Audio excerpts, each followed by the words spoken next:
Kami menyambut saudara sekalian dan juga bagi Anda yang baru pertama kali bergabung dalam ibadah online GBI Battle. Kami berharap saudara sekalian dalam keadaan yang sehat dan dalam lindungan Tuhan. Bagi yang baru pertama kali bergabung dan juga bagi Anda yang rindu untuk didoakan dan dilayani, dapat mengirimkan komen pada kolom chat.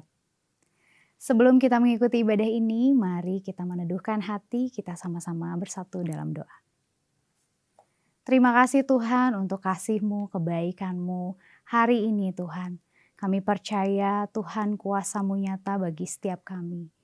Hari ini kami mau memulai ibadah kami Tuhan. Kami bersatu hati, meminta pengurapan yang daripada Tuhan. Engkau hadir di tengah-tengah kami, mengurapi, melawat setiap kami. Biarlah pujian dan penyembahan yang kami naikkan Tuhan, boleh menyenangkan hati-Mu. Mari Tuhan memberkati setiap kami, memberkati setiap pelayan-pelayan-Mu. Di dalam nama Tuhan Yesus Kristus, haleluya. Amin. Selamat beribadah, Tuhan Yesus memberkati. Shalom. Shalom. Berapa banyak yang mengalami kebaikan Tuhan, boleh lambaikan tanganmu tinggi di hadapan Tuhan. Beri sorak kemuliaan bagi Tuhan kita yang luar biasa. Kita akan menikmati hadiratnya hari ini. Kita akan buka hati kita untuk kita datang memuji dan menyembah Tuhan. Kau Bapa yang luar biasa, kami bersyukur. Mari angkat syukur, mari angkat sembah Dia, sembah Yesus. Berikan pujian yang terbaik. Kau Bapa yang baik Tuhan, segala pujian bagi-Mu. Kau layak kami sembah Tuhan. Tiada kuasa yang lain, hanya Kau Yesus. Kau Yesus yang terbaik. Kasih-Mu tetap sama Tuhan dalam hidup kami Bapa. Kami rindu menyembah-Mu dengan segenap hati kami. Kami datang menyembah-Mu Tuhan. Roh Kudus mengalirlah, lawat setiap kami Bapa. Kami perlu Engkau Yesus, haleluya. Kami puji Engkau Tuhan, kami sembah Engkau Yesus. Kau Allah yang terbaik Tuhan, hidup kami pilih-Mu. Kami mengasihi-Mu Tuhan, lebih dari apapun Tuhan. Hanya Kau Yesus, Kau layak kami puja Tuhan. Kau Yesus yang terbaik Tuhan. Kami bersyukur, angkat sembah, berikan sembah yang terbaik. Roh Kudus mengalir di tempat ini, jamah setiap kami Tuhan. Jamah hati kami Yesus. Kaulah kekuatan hidup kami Tuhan.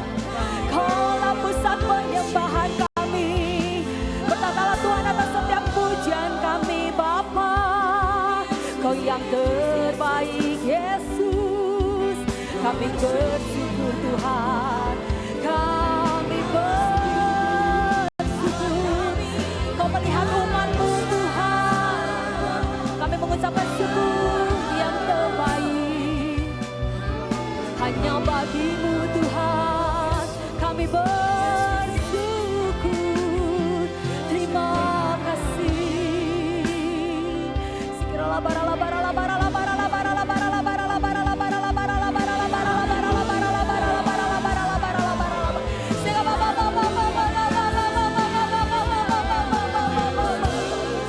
Roh Kudus mengalir di tempat ini, jamah setiap kami Tuhan.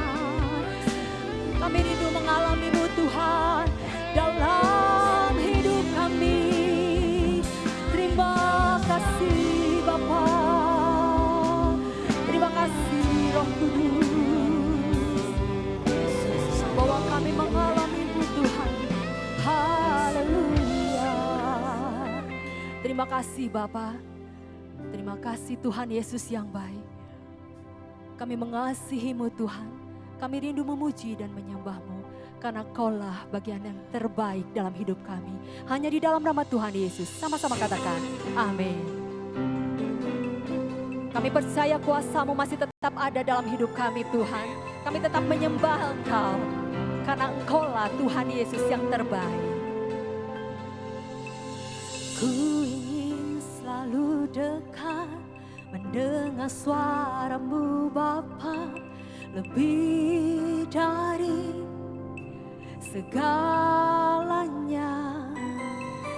Ku ingin mengenal-Mu, rahasia hati-Mu, hanya itu rinduku. Memilih-Mu bagian yang terbaik, selamanya tak akan terganti. Harta yang paling berharga hanya Kau Yesus selamanya. Beri sorak kemuliaan bagi Tuhan kita yang luar biasa. Ya Tuhan Yesus yang masih ada. Terima kasih Tuhan. Kami rindu mengenal-Mu lebih lagi Tuhan Yesus. Ku ingin selalu dekat, mendengar suara-Mu Bapa, lebih dari segalanya. Ku ingin mengenal-Mu, rahasia hati-Mu, hanya itu rinduku. Memilih-Mu bagian yang terbaik, selamanya tak akan terganti. Harta yang paling berharga hanya Kau Yesus selamanya.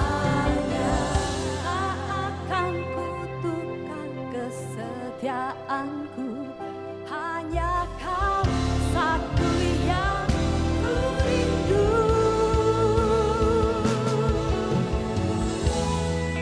Kami mengundang Bapak Ibu untuk bangkit berdiri. Kami percaya Tuhan, kuasa-Mu masih tetap ada di dalam hidup kami. Kami rindu Tuhan Yesus mendengar suara-Mu lebih lagi Tuhan. Memberikan kekuatan pengharapan bagi hidup kami Tuhan Yesus. Kami akan tetap memilih-Mu Tuhan Yesus. Kaulah segalanya yang terbaik dalam hidup kami. Angkat kedua tanganmu tinggi di hadapan Tuhan. Memilih-Mu bagian yang terbaik, selamanya tak akan terganti. Harta yang paling berharga hanya Kau Yesus selamanya. Memilih-Mu bagian yang terbaik, selamanya tak akan terganti. Harta yang paling berharga,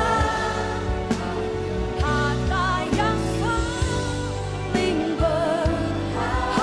paling berharga, satu yang paling berharga, satu yang hanya Engkau Tuhan Yesus. Hanya Kau Yesus selamanya.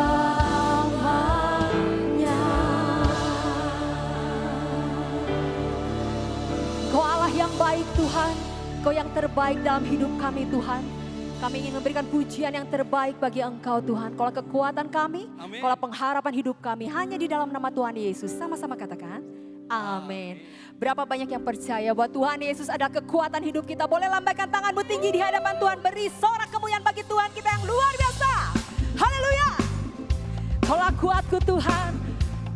Kaulah damai hidupku Tuhan Yesus. bagi umat-Mu Tuhan.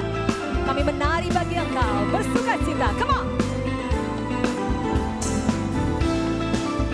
Kau Allah yang luar biasa Tuhan.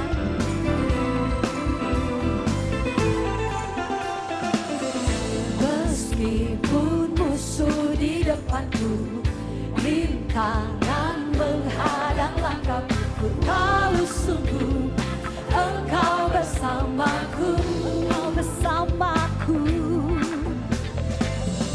Beribu rebah di kiriku, berlaksa di sisi kananku, ku tahu janji-Mu Engkau bersamaku. Imani pujian ini takkan pernah goyah keyakinan pada diri-Mu, Yesus Tuhanku. Tiada yang seperti diri-Mu.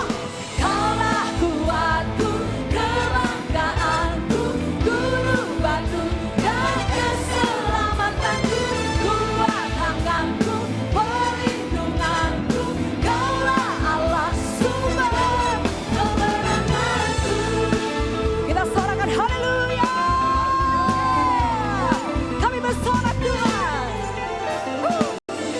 Meskipun musuh di depanku, rintangan menghadang langkahku, ku tahu sungguh Engkau bersamaku, Engkau bersamaku. Beribu rebah di kiriku, berlaksa di sisi kananku, ku tahu janji-Mu Engkau bersamaku. Imani pujian ini takkan pernah goyah keyakinanku pada diri-Mu, Yesus Tuhanku. Tiada yang seperti. Angkat kedua tanganmu, come on. Kaulah kuatku, kebanggaanku, gunung batu, walau keselamatan hidup kami Tuhan. Tanganku, perlindunganku, Kaulah Allah sumber kemenangan. Kaulah kuatku, kebanggaanku, gunung batu dan keselamatanku, kuat tanganku, perlindunganku. Kaulah Allah sumber kemenanganku. Kita sama-sama bertepuk tangan di atas kepala, come on. Kita bersuka cita atas setiap kebaikan Tuhan. Dialah kekuatan hidup kita, amin. Kita tidak pernah gentar akan apapun. Akan pernah goyah keyakinanku pada diri-Mu, Yesus Tuhanku. Tiada yang seperti diri-Mu. Kaulah kuatku. Kita bertepuk tangan di atas kepala, come on. Gunung batu dan keselamatanku, kuat tanganmu, perlindunganku. Kaulah Allah sumber kemenangan. Kaulah kuatku, kebanggaanku, gunung batu dan keselamatanku, kuat tanganmu, perlindunganku. Kaulah Allah sumber kemenanganku. Sumber kemenangan. Kemenanganku. Sumber kemenangan. Kaulah kuatku.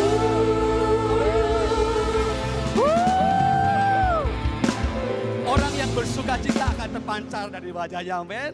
Berikan senyum kiri kanan saudara, katakan Tuhan Yesus, Tuhan yang sangat baik, amin. Amin. Berikan bersorak-sorai bagi Tuhan kita lebih dahsyat lagi.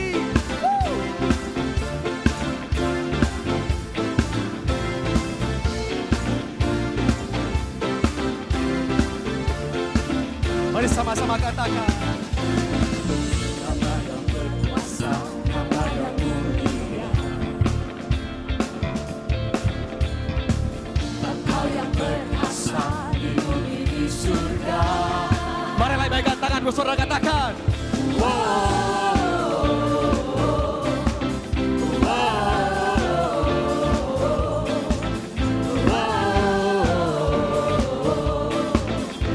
Kaulah pusat segalanya, kekuatanku,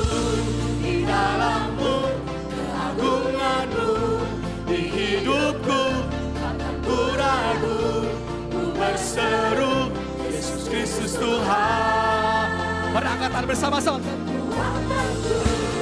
dalam-Mu, keagungan-Mu, di hidupku takkan ku ragu, ku berseru, Yesus Kristus Tuhan. Ya Yesus Kristus Tuhan kita. Amin.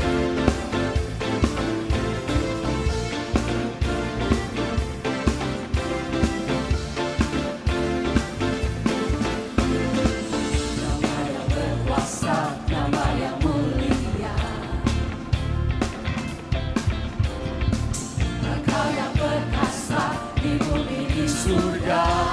Mari sekalian katakan, tambah ikatan kita.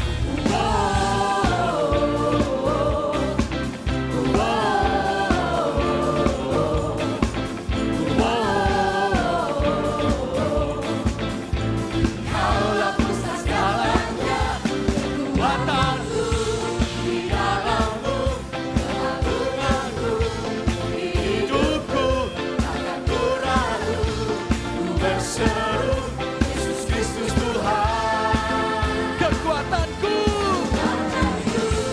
di dalam-Mu, keagungan-Mu, di hidupku jangan ku ragu, ku berseru, Yesus Kristus Tuhan. Mari bersama-sama bertepuk tangan di atas kepala kita. Haleluya. Mari sorakan haleluya.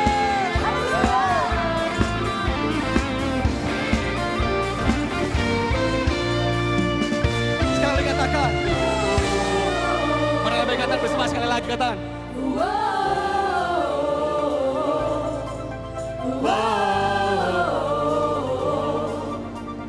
Kaulah pusat segalanya, kekuatanku, di dalam-Mu, keagungan-Mu, di hidupku takkan ku ragu, ku berseru, Yesus Kristus Tuhan.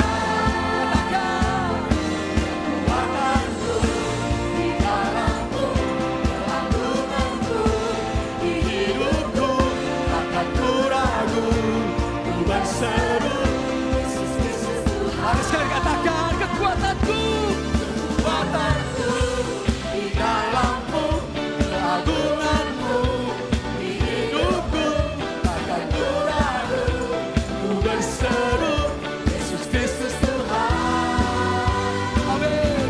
Kekuatanku, di dalam-Mu, keagungan-Mu, di hidupku takkan ku ragu, ku berseru, Yesus Tuhan. Berkata Yesus Kristus. Yesus Kristus Tuhan. Ya Tuhan kita. Berikan sorak-sorai yang meriah bagi Tuhan kita. Amin.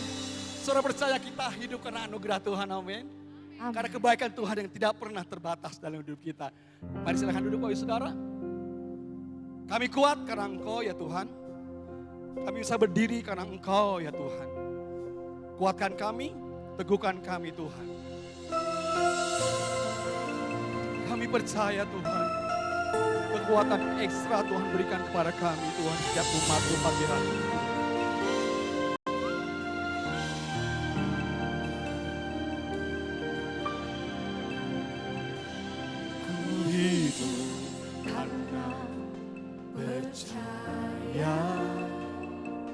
Kau yang berjanji setia, pengharapanku selalu ada di dalam-Mu. Ku tidak akan menyerah meski dalam kesesakan, seluruh hidupku dalam genggaman-Mu.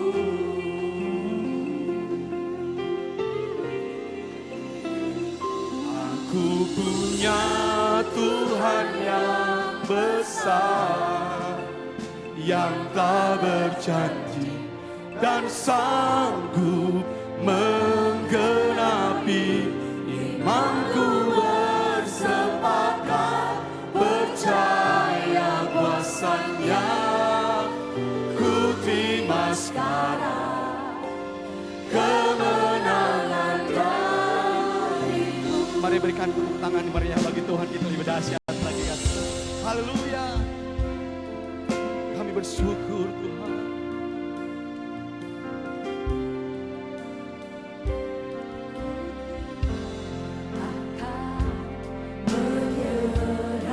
Benar Tuhan. Meski dalam kesesakan, seluruh hidupku dalam genggaman-Mu.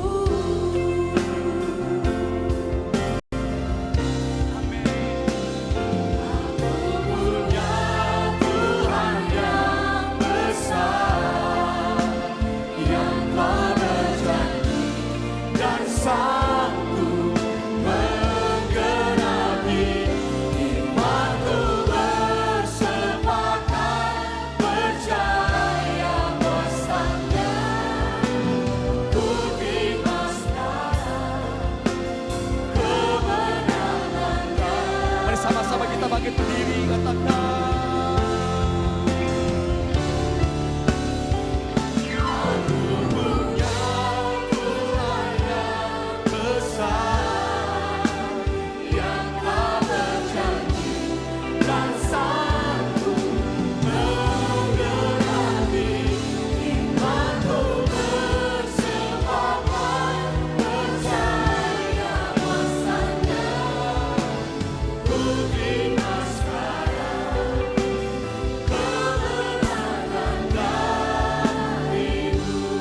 Sambil mengangkat tangan di hadapan Tuhan katakan.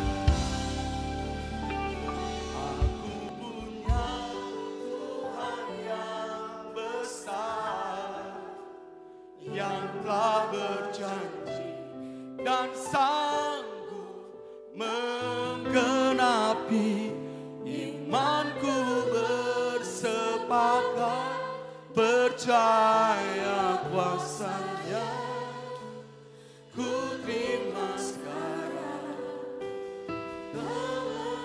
Sekali lagi jemaat Tuhan, boleh sama-sama angkat tangan di hadapan Tuhan. Kita punya Tuhan yang besar. Jemaat Tuhan katakan.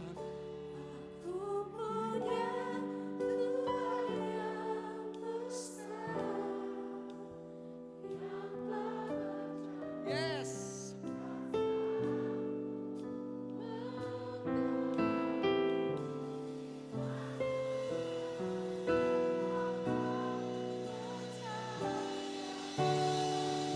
Amin.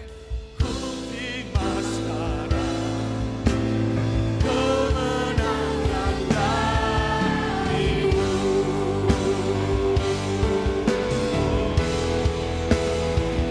Aku punya Tuhan yang besar, yang telah berjanji dan sanggup menggenapi imanku bersepakat percaya kuasanya ku terima sekarang kemenangan darimu. Kami terima, ku terima sekarang, ku terima sekarang, ku terima sekarang kemenangan darimu.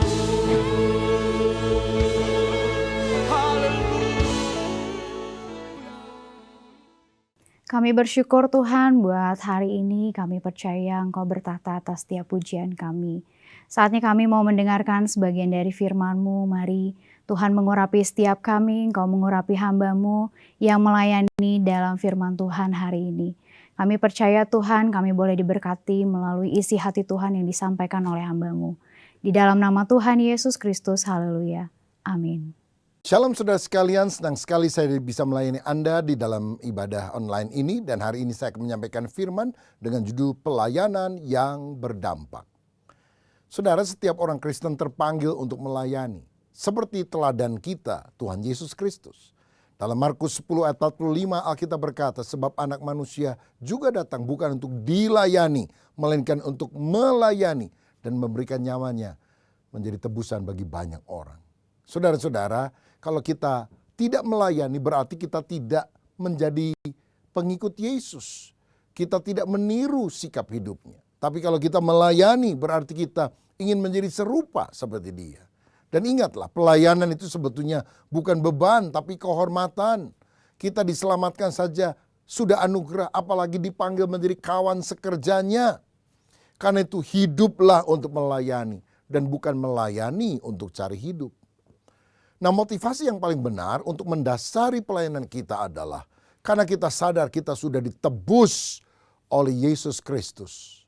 Dalam 1 Korintus 6 ayat 19 dan 20 dikatakan, atau tidak tahukah kamu bahwa tubuhmu adalah bait Roh Kudus yang diam di dalam kamu, Roh Kudus yang kamu peroleh dari Allah, dan bahwa kamu bukan milik kamu sendiri, sebab kamu telah dibeli dan harganya telah lunas dibayar. Karena itu muliakanlah Allah dengan tubuhmu. Kadang-kadang saya lihat ada orang Kristen yang malas-malasan, ogah-ogahan, layanan. Dan kalau disuruh melayani Tuhan, dia bilang, saya kan bukan full timer, ngapain saya jemaat disuruh pelayanan. Dan ada juga yang bilang, saya kan gak dibayar, ngapain saya pelayanan rajin-rajin. Saudara, orang yang bilang gitu adalah orang yang tidak mengerti bahwa sebetulnya engkau sudah lunas dibayar. Tuhan membayar kita di depan. Dia telah menyelamatkan kita. Bukan karena kita bekerja rajin maka kita mendapatkan upah keselamatan. Tidak. Karena kasih karunia-Nya dia menyelamatkan kita. Dia membayar hutang dosa kita dengan darah-Nya sendiri. Bukankah seharusnya kita sekarang memberikan yang terbaik hidup kita untuk melayani dia. Jangan hanya menjadi orang Kristen yang hanya duduk, mengkritik orang, tidak mau terlibat dalam pelayanan. Gunakan seluruh talenta, potensimu, waktumu, apapun yang kau punya untuk melayani Tuhan. Saya juga melihat ada dua jenis pelayanan. Pertama, pelayanan seperti Petrus, full timer. Petrus meninggalkan jalannya, perahunya, lalu mengikut Yesus kemanapun dia pergi. Ini ibarat pelayanan sepenuh waktu, orang yang meninggalkan pekerjaannya menjadi hamba Tuhan sepenuh waktu di gereja misalnya. Tetapi ada yang kedua, yaitu seperti Paulus. Dia adalah tent maker, seorang pembuat tenda. Dia bekerja, dia mendapatkan uang dan dia membiayai pelayanannya dengan pekerjaannya itu. Karena itu dia tidak mengambil persembahan dari jemaat, walaupun dia punya hak untuk itu. Karena dia sadar, dia dipanggil oleh Tuhan untuk melayani, tetapi dia harus mencukupi diri sendiri, mensupport pelayanannya. Jadi ada orang yang terpanggil jadi full timer, ada juga yang tidak perlu jadi full timer tapi full heart ya untuk melayani Tuhan. Bahkan kadang-kadang ada yang bukan full timer, dia full heart, overtime lagi untuk kemuliaan nama Tuhan. Wah, ini luar biasa. Jadi yang Tuhan lihat adalah hati yang harus dipersembahkan. Nah, tentu kalau saudara dan saya mau melayani, kita ingin pelayanan kita itu bukan biasa-biasa, tapi berdampak, punya pengaruh yang positif bagi banyak orang. Bagaimana caranya kita punya pelayanan yang berdampak?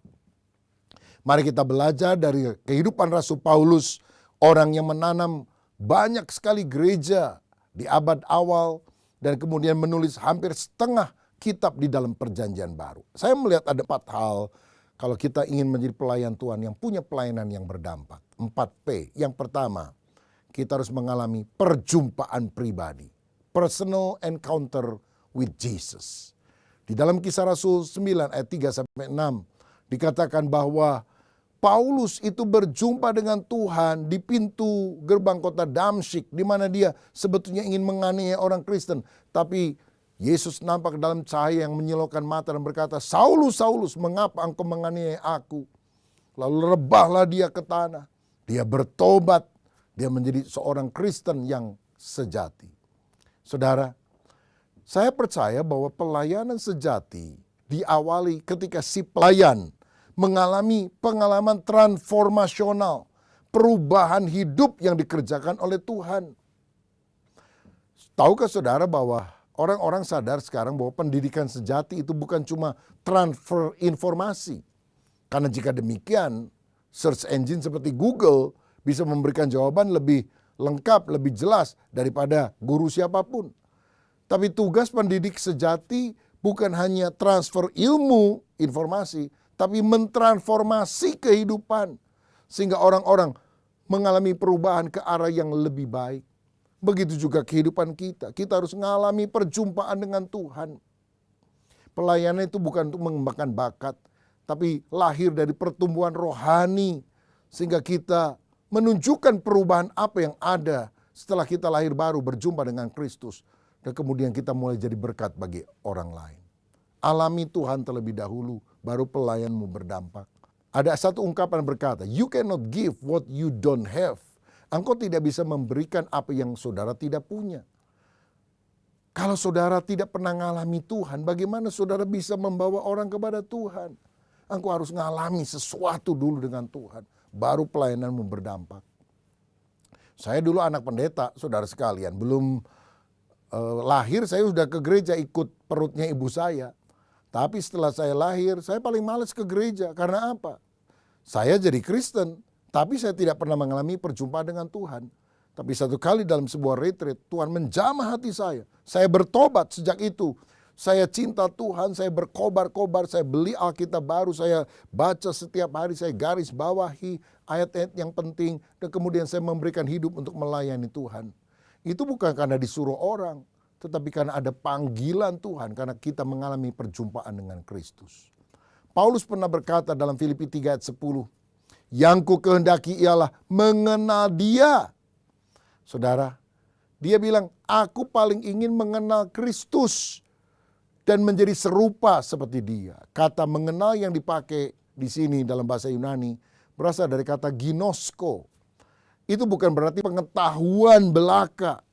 Karena ingat, Paulus dulu adalah ahli Taurat yang belajar Alkitab. Dia ngerti. Tapi ginosko yang dimaksudkan bukan cuma head knowledge, tapi heart knowledge. Pengalaman yang mengubah hidup karena dia mengerti Tuhan bukan hanya dengan otak, tapi dengan hatinya. Dia ngalami Tuhan. Padanan kata di dalam Perjanjian Lama, bahasa Ibrani adalah yada. Misalnya dalam Kejadian 1 ayat 4, dikatakan Adam mengenal Hawa. Kata mengenal adalah kata yada. Dan akhirnya Hawa melahirkan anak. Ini pengenalan yang sangat intim seperti suami mengenal istrinya sehingga membuahkan anak. Nah, secara rohani kita juga harus mengalami ginosko, yada, pengenalan yang mendalam dengan Tuhan, intim seperti suami istri sehingga kita melahirkan anak-anak rohani yang banyak dalam pelayanan kita. Saudara, karena itu pelayanan sejati harus berasal dari kerinduan pribadi, bukan karena didorong-dorong. Kita harus banyak berdoa, membaca Alkitab. Hati ini berkobar-kobar karena cinta. Saudara, sejak saya bertobat dari yang dulu malas ke gereja, sekarang pinginnya kalau bisa tiap hari itu minggu. Dan saya ikut kebaktian. Kebaktian sekali nggak cukup. Kebaktian bisa 2-3 kali. Walaupun khotbahnya sama, mimpin pujiannya sama. Tapi sukacita Tuhan mengalir. Saya bisa menghayati apa yang dikatakan pemazmur. Sebab 1 hari di pelataran Tuhan lebih indah dari 1000 hari di tempat yang lain. Saya mau melayani apa saja, saudara. Tidak membedakan besar dan kecil. Semua saya bisa kerjakan. Akhirnya saya menyerahkan hidup. Masuk ke seminari Alkitab dan belajar. Dan kemudian menjadi hamba Tuhan. Pertama, perjumpaan pribadi dengan Tuhan. Itu menyebabkan pelayanan kita berdampak. Kedua, kita harus mengalami yang namanya proses pembentukan. Paulus bertobat di Damsyik. Tapi kemudian Tuhan memproses dia, membentuk dia. Ada rentang waktu yang cukup panjang dalam proses pembentukan ini. Dalam Galatia 1 ayat 17 dan 18, firman berkata, juga aku, Paulus, tidak pergi ke Yerusalem untuk mendapatkan mereka yang telah menjadi rasul sebelum aku. Tetapi aku berangkat ke tanah Arab dan dari situ kembali lagi ke Damsyik. Lalu 3 tahun kemudian aku pergi ke Yerusalem untuk mengunjungi Kefas dan aku menumpang 15 hari di rumahnya. Jadi saudara sekalian, setelah Paulus bertobat, dia pergi ke tanah Arab. Alkitab tidak menjelaskan apa yang dilakukan di sana. Ada yang berkata bahwa dia mungkin pergi ke Gunung Sinai untuk berdoa, mencari wajah Tuhan. Karena Tuhan pernah menampakkan diri di Gunung Sinai kepada Musa. Dia ingin pengalaman yang lebih intim dengan Tuhan. Lalu dia pergi ke Yerusalem, mengunjungi Petrus, dan menginap 15 hari di sana.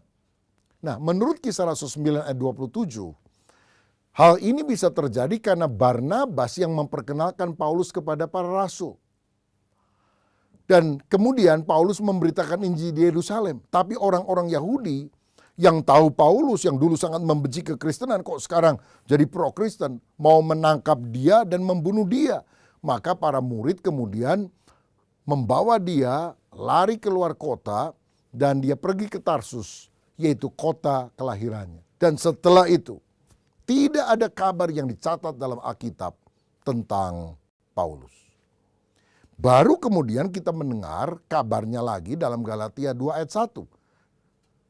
Paulus bilang begini, kemudian setelah lewat 14 tahun, aku pergi pula ke Yerusalem dengan Barnabas dan Titus pun kubawa juga. Mereka datang untuk membawa sumbangan dari jemaat Antioquia yang diperuntukkan bagi jemaat Yerusalem yang sedang mengalami bencana kelaparan.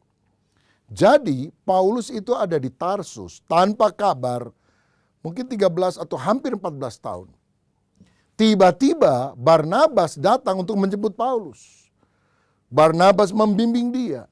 Dan akhirnya Paulus menjadi rasul yang lebih terkenal dari Barnabas. Yang menanam banyak gereja dan menulis hampir setengah kitab Perjanjian Baru. Saudara-saudara, dari sini kita melihat seorang pelayan yang berdampak itu adalah orang yang mengalami proses pembentukan dari Tuhan.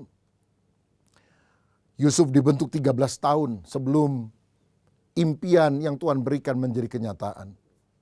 Daud harus menunggu 20 tahun sampai akhirnya dia menjadi Raja Israel. Musa harus menunggu di padang Midian 40 tahun sebelum Tuhan memanggil dia menjadi pemimpin Israel. Paulus harus diproses 14 tahun. Kita tidak mendengar kabar tentang dia. Tapi setelah waktunya Tuhan, melalui Barnabas, Paulus muncul ke permukaan dan menjadi salah satu rasul terbesar yang dikenal di sepanjang sejarah. Bolehkah saya bertanya kepada Anda, apakah ada di antara saudara yang merasa seperti Paulus ketika ada di Tarsus, 13 tahun, 14 tahun. Tidak ada kegiatan yang berarti yang dicatat di dalam Alkitab. Saudara sudah lahir baru, sudah belasan tahun hidup menjadi orang Kristen, tapi pelayananmu biasa-biasa, tidak berdampak, tidak ada terobosan. Sehingga saudara pernah bertanya kepada Tuhan, Tuhan, apakah Tuhan sudah selesai dengan saya? Tidak adakah satu perkara besar yang Tuhan mau kerjakan dalam hidup saya? Saya mau katakan kepada saudara, Tuhan punya rencana besar dalam hidup saudara. Dia mau memakai engkau menjadi alat kemuliaannya. Tapi engkau harus rela dibentuk dan sabar menantikan waktu Tuhan. Karena ada dua kecepatan Tuhan untuk menolong kita. Pertama, lambat. Kedua, lebih lambat. Tapi dia tidak pernah terlambat.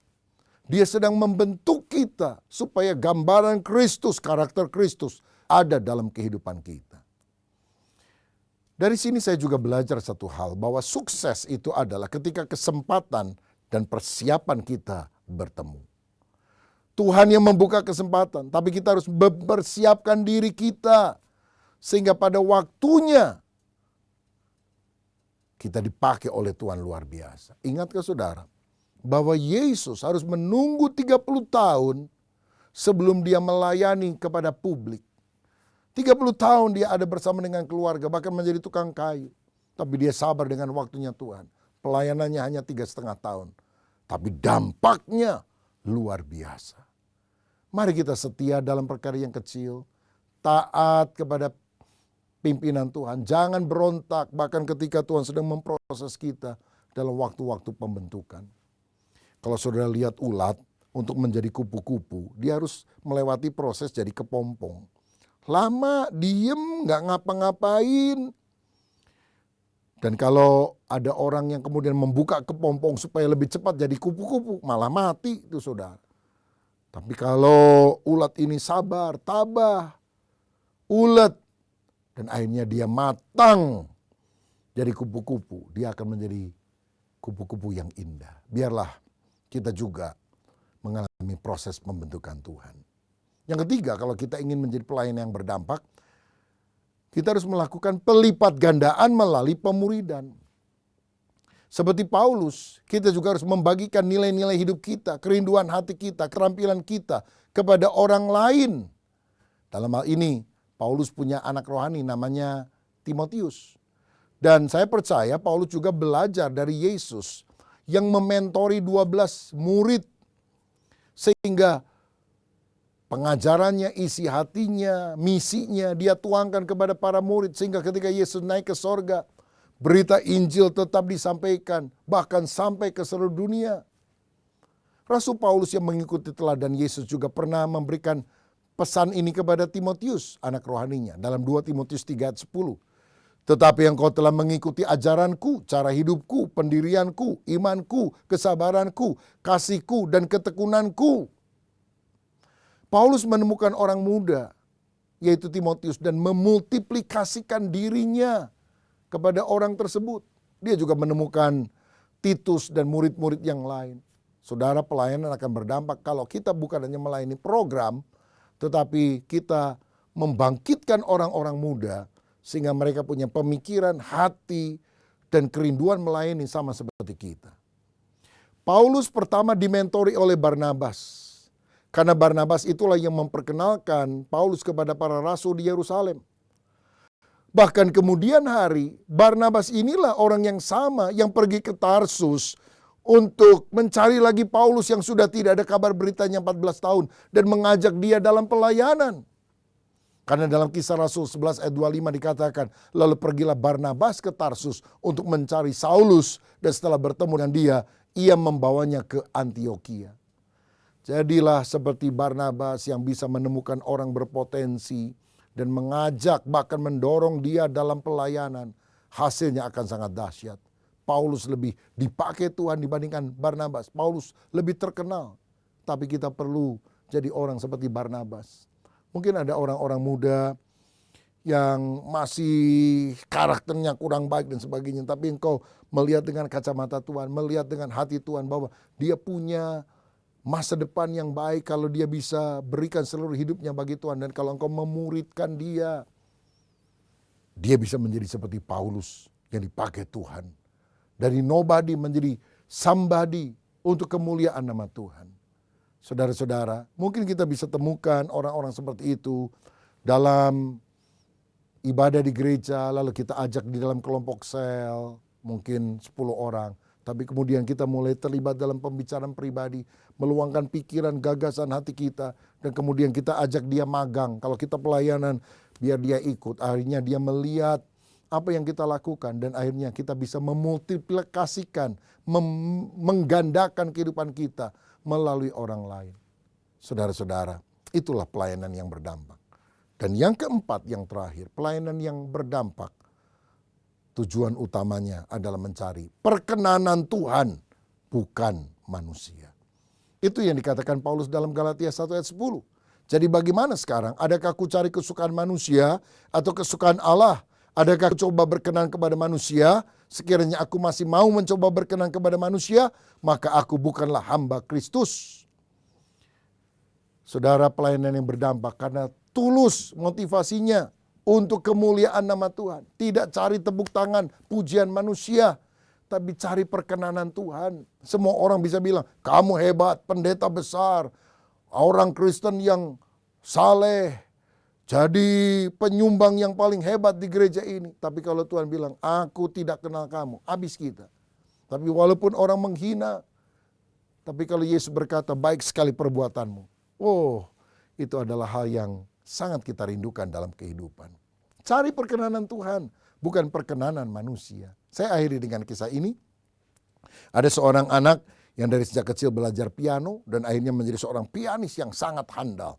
Dia melakukan berbagai konser di banyak tempat. Tapi satu kali dia sangat tertantang karena konser itu diadakan di kota kelahirannya.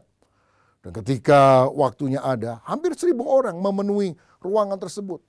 Dan mendengarkan dia bermain piano dari satu lagu ke lagu yang lain. Dan lagu yang terakhir dia lakukan yang terbaik. Dan orang-orang kemudian berdiri, bertepuk tangan, memberikan standing ovation dan berteriak, mainkan lagi, mainkan lagi, mainkan satu lagu lagi. Layar sudah ditutup, orang tidak bisa melihat lagi pianis itu, tapi mereka tidak mau pulang. Mereka tetap berteriak, mainkan satu lagu lagi. Manajer melompat dari kursinya dan berkata, ayo mainkan satu lagu lagi. Pianis ini berkata, oke, tapi izinkan saya melihat.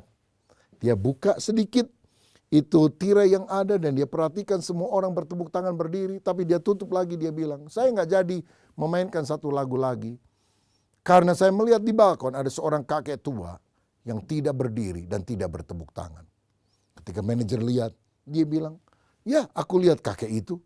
Tapi cuma satu yang tidak bertepuk tangan dan berdiri. Semua bertepuk tangan dan berdiri. Persetan dengan kakek itu. Mungkin dia tidak mengerti permainan piano, tidak mengerti musik. Kenapa kamu terganggu? Oh, kamu tidak tahu manajer. Kakek tua itu adalah guru piano saya yang pertama ketika saya masih kecil. Jadi saya tidak puas karena dia tidak berdiri dan mengacungkan kedua jempolnya. Berarti di pemandangan matanya saya seharusnya bisa melakukan yang lebih baik. Beri saya waktu. Saya akan berlatih lebih giat. Satu kali izinkan saya bisa melakukan konser lagi di kota ini. Dan aku tidak peduli kalau pada akhirnya tidak ada orang yang berdiri dan bertepuk tangan. Aku hanya ingin melihat kakek tua itu berdiri bertepuk tangan dan berkata, baik sekali apa yang kau lakukan. Tepuk tangan siapa yang saudara cari? Manusia? Pemimpinmu? Ataukah terutama Tuhan? Biarlah Tuhan adalah pribadi satu-satu yang kita senangkan, kita puaskan dalam kehidupan kita. Karena itulah pelayanan yang akan membuat hidup kita berdampak. Bukan untuk menyenangkan manusia, tapi untuk sungguh-sungguh memberikan hidup bagi Tuhan. Saudaraku, jangan hanya menjadi orang Kristen yang hidup bagi diri sendiri, tapi layani Tuhan. Dan biarlah pelayananmu berdampak karena engkau sungguh-sungguh melakukan kebenaran firman yang saudara dengar pada hari ini. Siapa yang rindu dipakai oleh Tuhan, melayani Tuhan dan pelayanannya berdampak. Taruhlah tangan di dada, mari kita berdoa. Bapa, sudah sangat lama kami selalu meminta agar Engkau menuruti keinginan kami. Tapi hari ini kami mau mempersembahkan hidup, kami ingin menuruti keinginan-Mu, kami ingin menjadi pelayan-Mu. Tidak harus kami jadi full timer, tetapi kami melayani secara full heart. Mungkin seperti Paulus, tetap menjadi pembuat tenda, bekerja dengan profesi. Tapi kami melayani Tuhan dengan hati yang penuh cinta. Karena kami mengalami perjumpaan pribadi dengan Engkau. Kami rela dibentuk, diproses sama seperti Tuhan. Kami juga ya Tuhan, mau melipat gandakan hidup kami dengan memuridkan orang-orang lain. Dan biarlah kami mencari perkenanan Tuhan lebih daripada segala-galanya. Yang kami rindukan hanyalah ketika kami berjumpa dengan Engkau, Engkau berkata, baik sekali perbuatanmu, hai hambaku yang baik dan setia. Tuhan Yesus, terima kasih. Inilah hidup kami, pakai kami untuk kemuliaan nama-Mu. Berkat-Mu atas kami, dalam nama Tuhan Yesus. Haleluya. Amin. Salam sehati, Tuhan Yesus memberkati. Saudara yang dikasihi Tuhan, saya percaya kita semua diberkati oleh ibadah yang kita ikuti ini. Dan mari bersama-sama kita akan menutup, mengakhiri ibadah kita.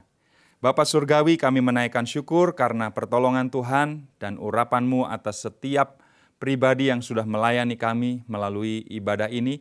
Dan kami percaya biarlah Tuhan yang terus menolong kami untuk bukan saja hanya pasif, tetapi aktif melakukan kehendak-Mu, melakukan firman-Mu, yang sudah kami dengar pada kesempatan ini.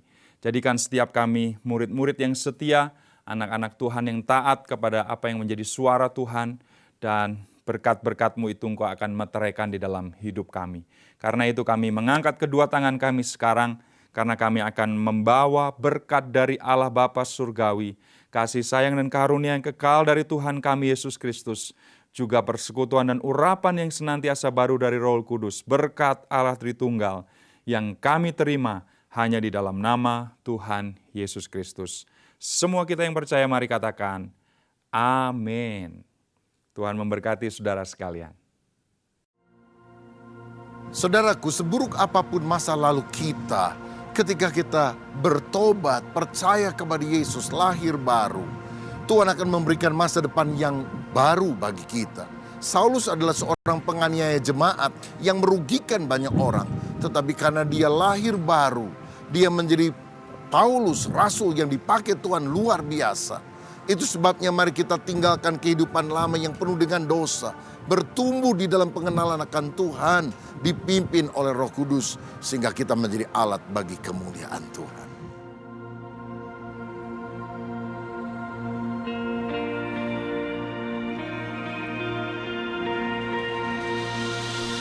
Besar kemuliaan-Mu,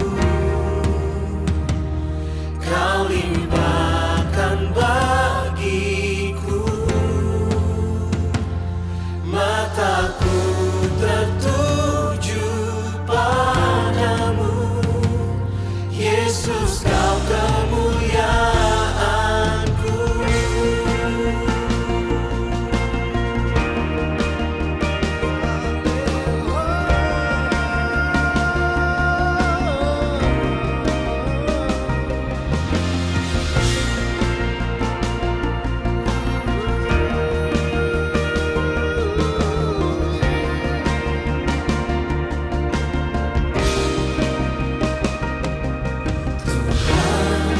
Bentuklah diriku serupa gambaran-Mu,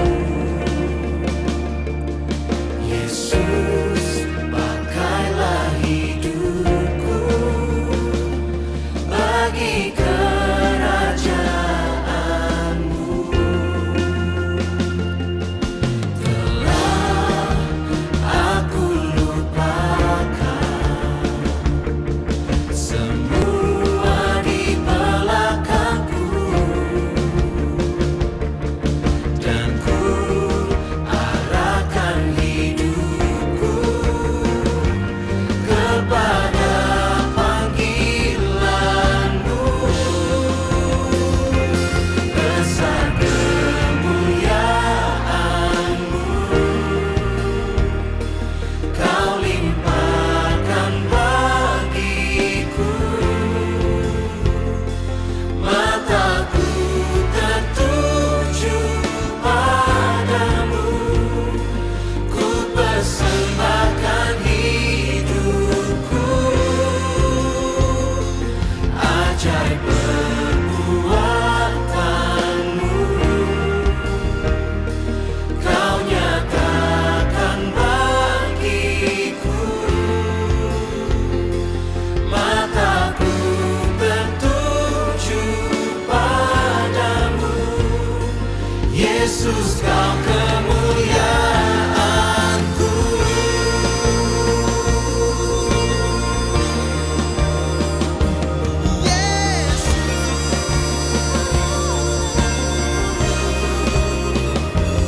Besar kemuliaan, ajaib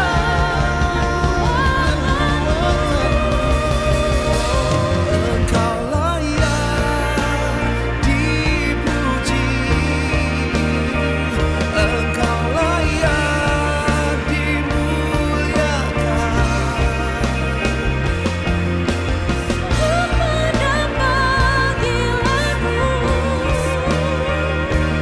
Haleluya.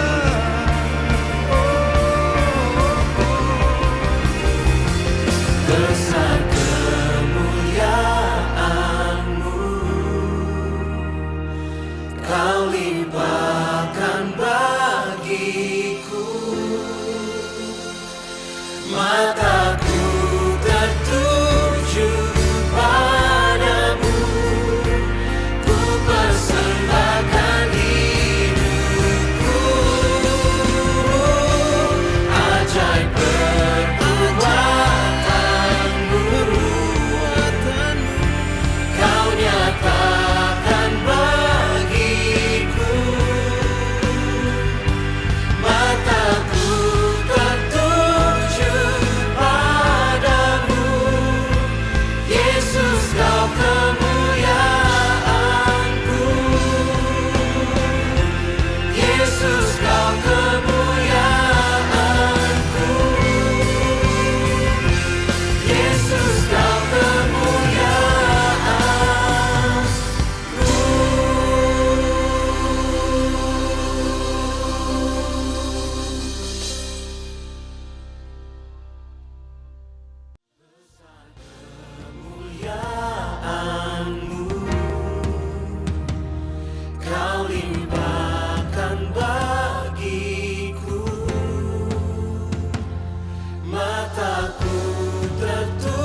seru